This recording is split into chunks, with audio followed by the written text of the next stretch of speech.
Hello friends, good evening. My name is Dhanan Pandey. आपका अपने YouTube channel target set में आपका स्वागत करता हूं।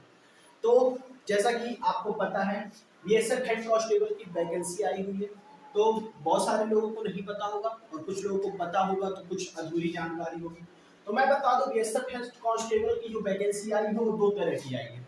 एक तो है पहली बात रेडियो मैकेनिक और दूसरा है रेडियो ऑपरेटर का। जी हाँ, रेडियो मैकेनिक और रेडियो ऑपरेटर क्या है, एक ट्रेड्स वैकेंसी है।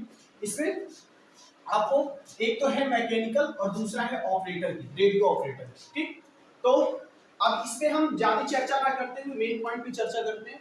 तो पहली बात हम करेंगे कि पद कितने हैं, वैकेंसियां कितनी आई है। तो रेडियो ऑपरेटर की बात करें तो 217 वैकेंसियां हैं और रेडियो मैकेनिक की बात करें तो 30 वैकेंसियां। हाँ, वैकेंसी तो कम है, लेकिन आपको इससे क्या मतलब है? आपको तो अपने आप से मतलब है। आपका चुनाव तो एक से होना है। ठीक, तो एप्लीकेशन की बात करें कि कब से कब भरा जाएगा, तो 12 अप्रैल से लेके 12 मई तक भरा जाएगा। जी हाँ, 12 अप्रैल 2023 से लेके 12 मई 2023 तक भरा जाएगा। इसमें डेट बढ़ेगा नहीं। ठीक, दूसरी बात करूं मैं फीस की, तो फीस कितने लगने हैं? तो जनरल, ओबीसी और ईडब्ल्यूएस के लिए आपको 100 रुपए पे करने होंगे। और दूसरी चीज है एसटी और एसटी और साथ में कोई भी कैटेगरी के कैंडिडेट जो फीमेल में आते हैं उनकी जो फीस लगनी है वो 0 रुपए लगनी है, यानी कुछ रुपए भी नहीं लगनी। एज लिमिट की बात करें तो 18 से लेकर 25 साल की एज लिमिट है। साथ ही साथ आपको एज रिलैक्सेशन भी मिल रहे हैं जो कि स्टेट अकॉर्डिंग है। स्टेट अकॉर्डिंग जैसे कि आपको यूपी में, अगर आप यूपी से बिलोंग कर रहे हैं तो यूपी में आपको 3 साल की एज रिलैक्सेशन मिल रहा है। ठीक, ऐसे ही अदर स्टेट में भी ऐसे ही कुछ रूल्स हैं। ठीक, एज रिलैक्सेशन से रिलेटेड। तो eligibility for RO and RM, यानी क्या आपके रेडियो ऑपरेटर और रेडियो मैकेनिक के लिए क्या एलिजिबिलिटी होनी चाहिए, कैसे क्या एलिजिबल होनी चाहिए, क्या जरूरी होनी चाहिए, योग्यता क्या होनी चाहिए। तो बात करूं 10+2, जी हाँ, ये तो हर एक वैकेंसी में होना है।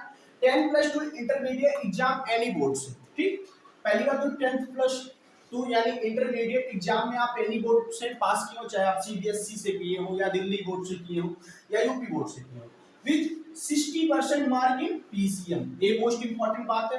कुछ लोग क्या होता है कि बायोलॉजी है, आर्ट है, तो उनकी इस वैकेंसी में स्थान नहीं है, यानी इस वैकेंसी में उनका भरना उचित नहीं है। उसमें आपको पीसीएम चाहिए, यानी फिजिक्स, केमिस्ट्री और मैथ होना चाहिए। दूसरी बात करूं, अगर जो ये चीज ना हो तो अलग चीज क्या होनी चाहिए? भाई ट्रेड्स वैकेंसियां हैं, तो ट्रेड्स वैकेंसी है तो सबसे मोस्ट इंपॉर्टेंट ट्रेड्स वैकेंसी में इंपॉर्टेंट होती है आईटीआई। आईटीआई आपको अच्छी तरह से पता होगा आईटीआई के बारे में।